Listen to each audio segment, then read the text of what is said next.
할렐루야. 저는 오늘 여러 성도님들과 함께 하나님이 기뻐하시는 예배, 선을 행하며 영과 진리로 드리는 예배, 이런 제목으로 함께 은혜를 나누겠습니다.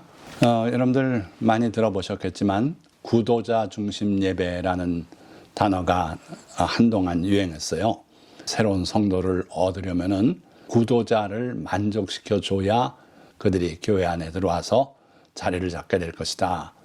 그럴듯한 이야기인데, 구도자 중심으로 예배를 드리기 위해서 교회 안에 세상 가요도 틀어놓고 또 찬양하는 성가대들이 가운을 벗어 던지고 티셔츠를 입고 그러고 찬양을 하고, 장로님들도 심지어 장로 성가대도 티셔츠를 입고 찬양을 드리고, 찬양이 끝난 다음엔 또 부지런히 양복으로 갈아입는 모습을 제 눈으로 본 적이 있어요.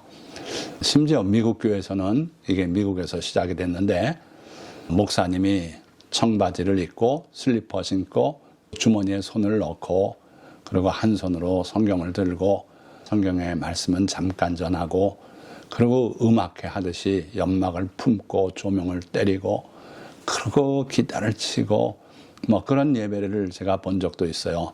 그 예배가 과연 하나님의 마음에 흡족하고 많은 영혼을 주께 인도하고 했는가? 그렇지 않고 그 이후에 교회가 더욱 위축이 됐죠.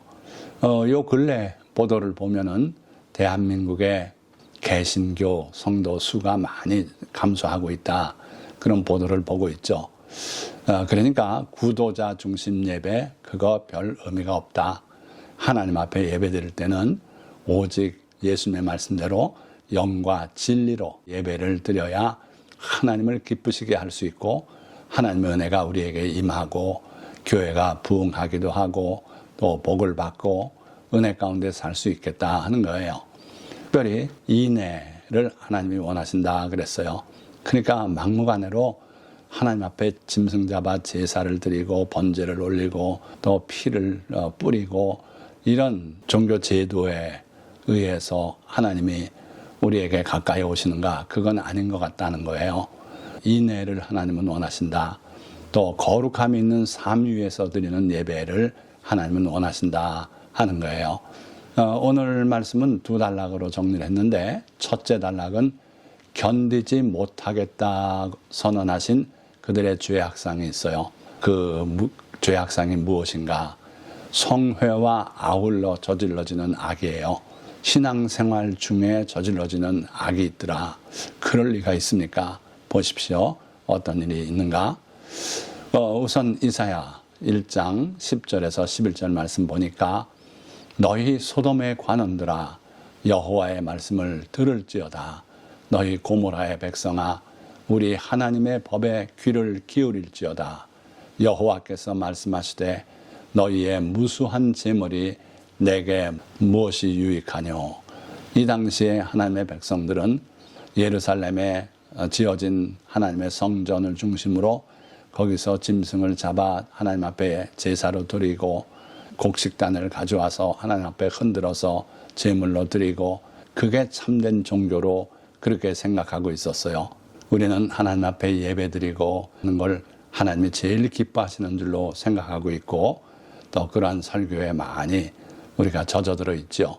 그러나 의외로 하나님께서 이사야 선지자를 통해서 하시는 말씀 보니까, 여호와께서 말씀하시되 너희의 무수한 재물이 내게 무엇이 유익하뇨.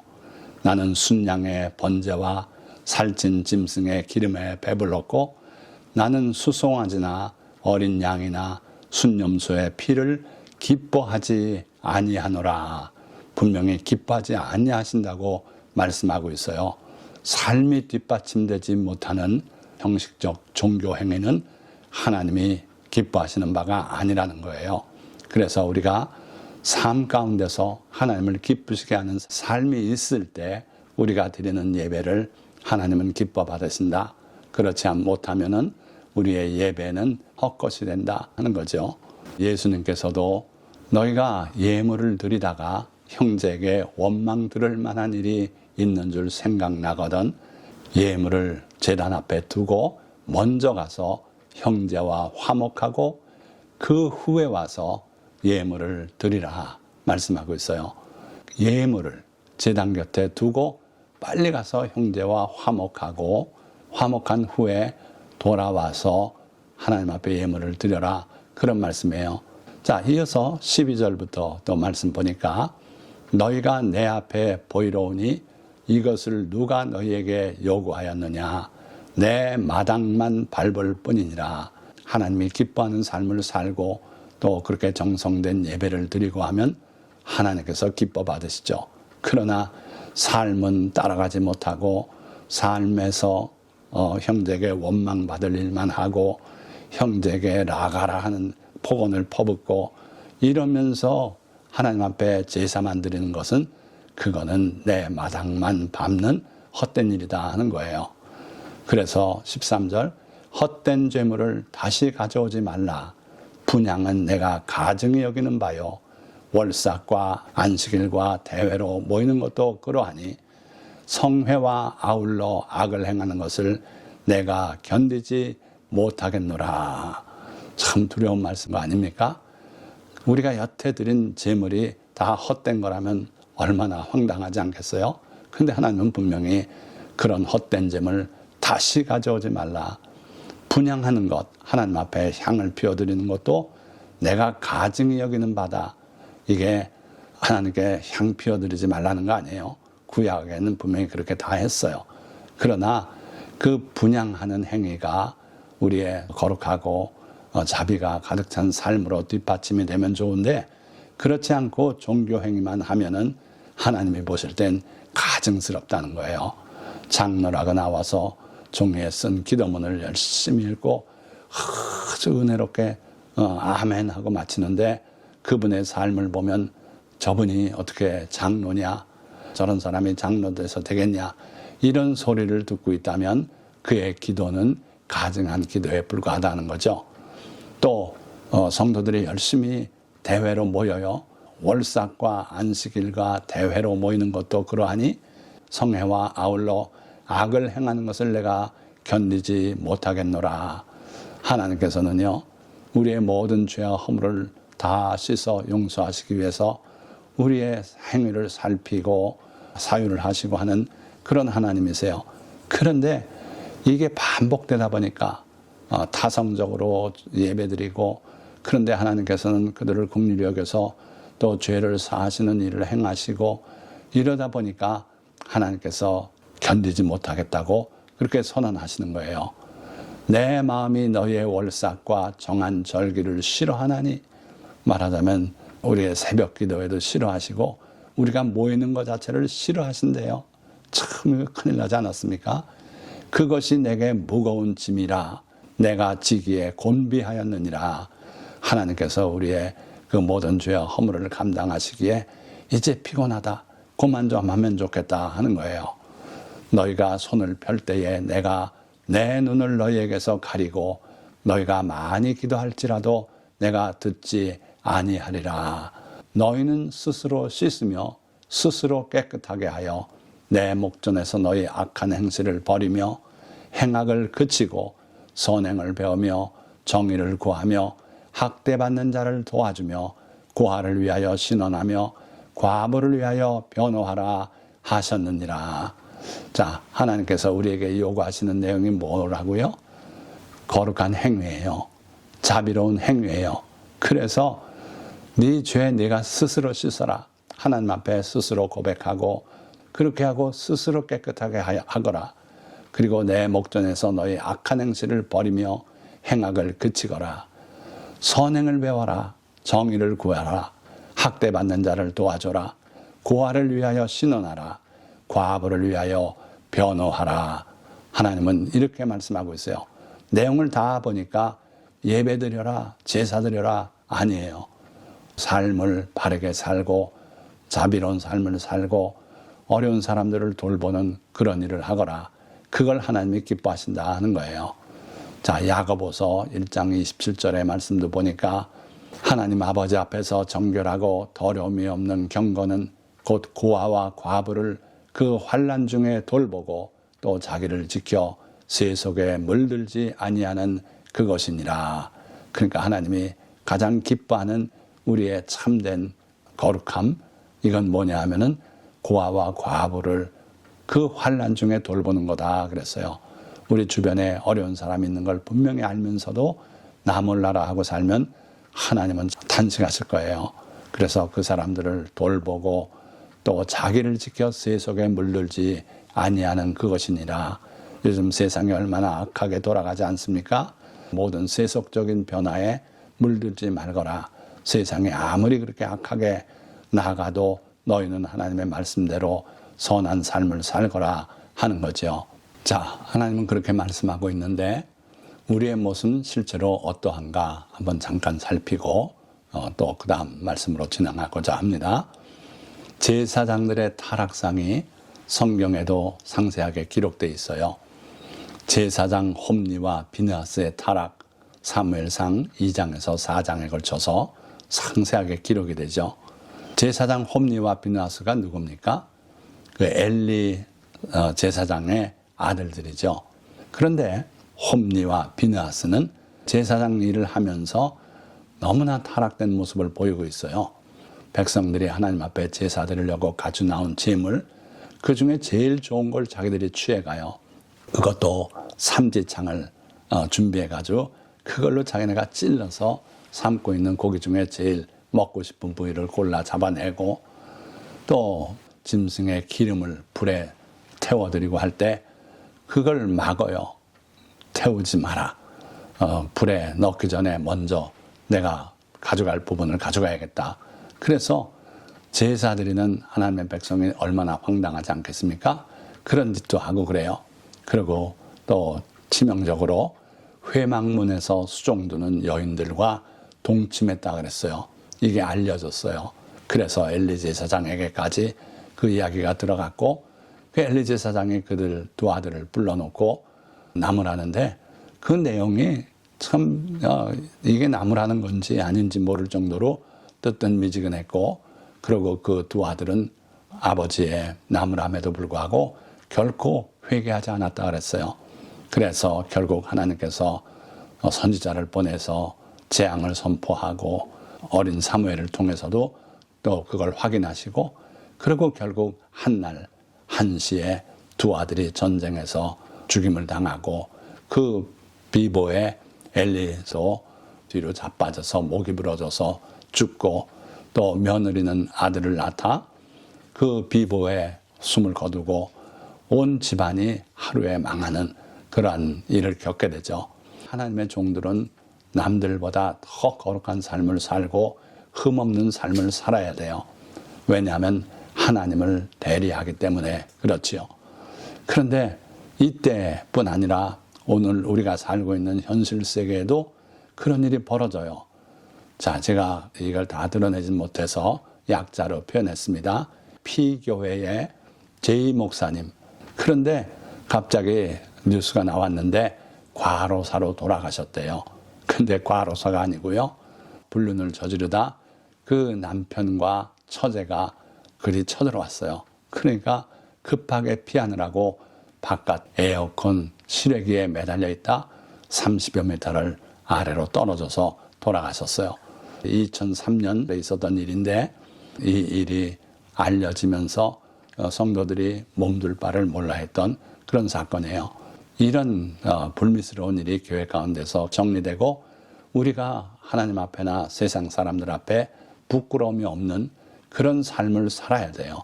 그리고 그 삶을 바탕으로 하나님께 예배드리고 그럴 때 하나님이 기뻐하시고 복을 내리시고 한다는 거죠.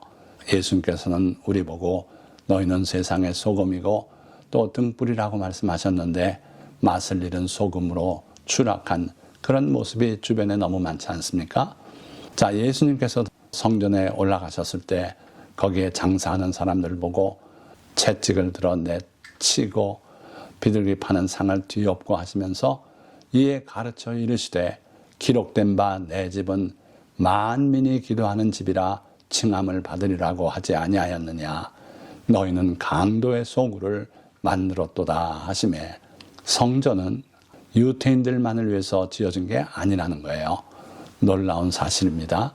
우리는 그렇게만 생각했는데 하나님께서는 분명히 내 집은 만민이 기도하는 집이라 칭함을 받을 것이다. 그렇게 말씀하고 있어요. 무슨 말씀입니까? 만 명이 동시에 예배드릴 수 있는 건물이라고요? 아니에요. 여기서 만민이라는 것은 만 백성, 온 이방 백성들, 그들이 와서 거기서 기도할 수 있는 그러한 집이 될 것이다. 에스겔 선지자를 통해서 하나님께서 마지막 때에 하나님의 성전을 이렇게 지으라고 그 설계도까지 다 일러주고 계신데, 그 집이 바로 만민이 기도하는 집이라고 일컬음을 받겠다. 그렇게 말씀했어요.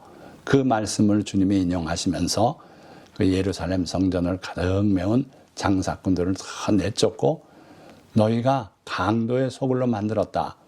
만민이, 온 이방 백성들이 다 와서 한국 사람도 일본 사람도 중국 사람도 인도 사람도 다 와서 여기서 기도하고 응답받고 하나님을 바라보고 이런 집이 돼야 되는데 너희는 강도의 소굴로 만들었다.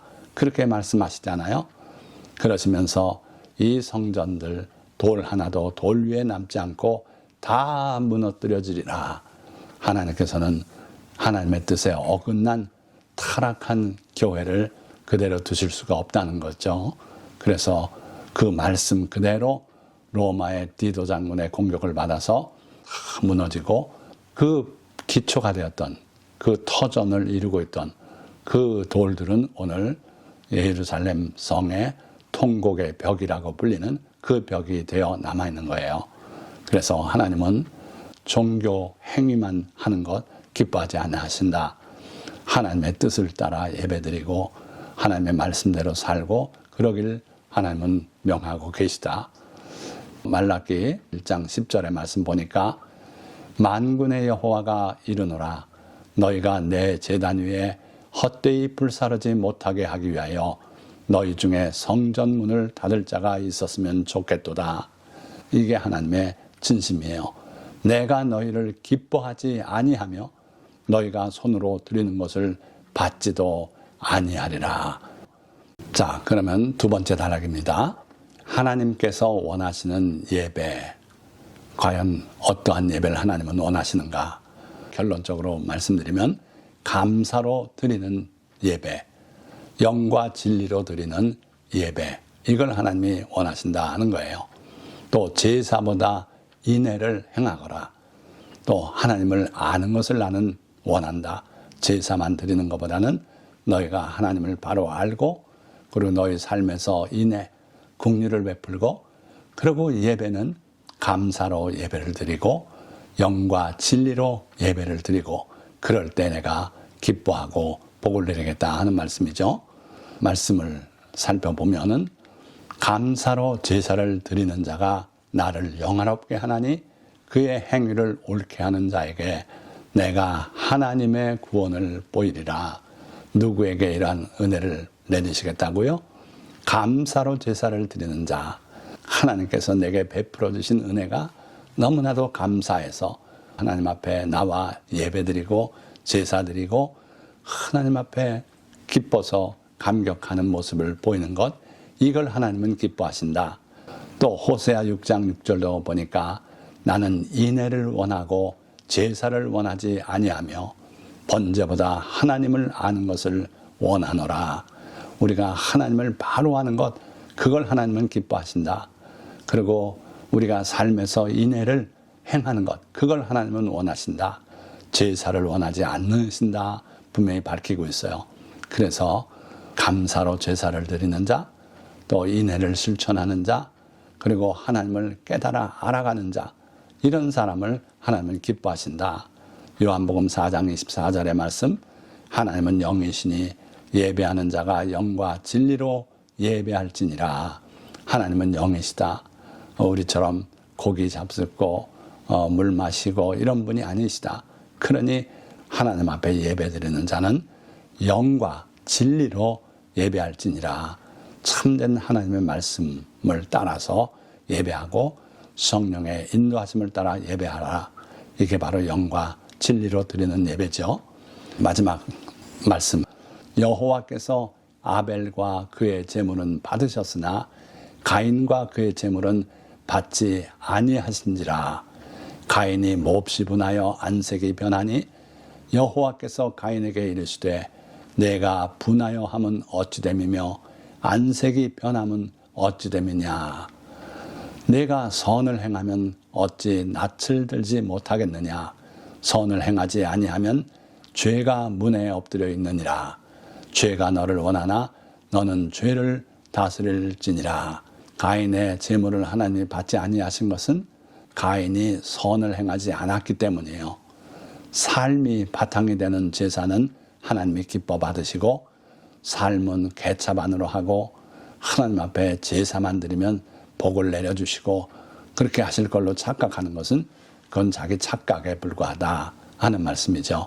그래서 성도님들 분명하게 여러분들이 하나님 앞에 참된 예배를 드려서 복받는 성도가 다 되시기를 예수 그리스도 이름으로 축원드립니다. 삶이 거룩하고 남을 불쌍히 여기고 그런 삶을 살면서 그리고 성령 안에서 하나님의 진리의 말씀을 따라서 예배드리는 그런 성도가 되시면은 하나님께서 하늘문을 여시고 복을 쌓을 것이 없도록 내려주시고 여러분들을 하나님의 나라로 친히 인도하시고 영생을 허락하실 줄 믿습니다. 자, 말씀을 맺겠습니다. 하나님께서는 많은 제물을 드리면서도 성회와 더불어 악을 행하는 것보다는 감사함으로 그리고 영과 진리로 드리는 예배를 기뻐하십니다. 따라서 우리가 하나님 아버지를 기쁘시게 하려면 성령의 인도하심 안에서 예배드리되 감사함으로 예배드리고 이웃의 자비를 베풀며 하나님의 모든 말씀에 따라 사는 삶의 바탕 위에서 예배드려야 할 것입니다. 그렇게 살며 그렇게 예배드릴 때 주님은 아벨의 제사를 받으셨던 것처럼 우리의 예배를 기쁘게 받으시며 은혜를 베푸시고 우리를 천국으로 인도하여 영생을 허락하실 것입니다. 오늘 이 설교 말씀을 끝까지 청취하신 모든 성도님들에게 다 이와 같은 복이 충만히 임하시기를 예수 그리스도 이름으로 간절히 축원드립니다. 기도하겠습니다.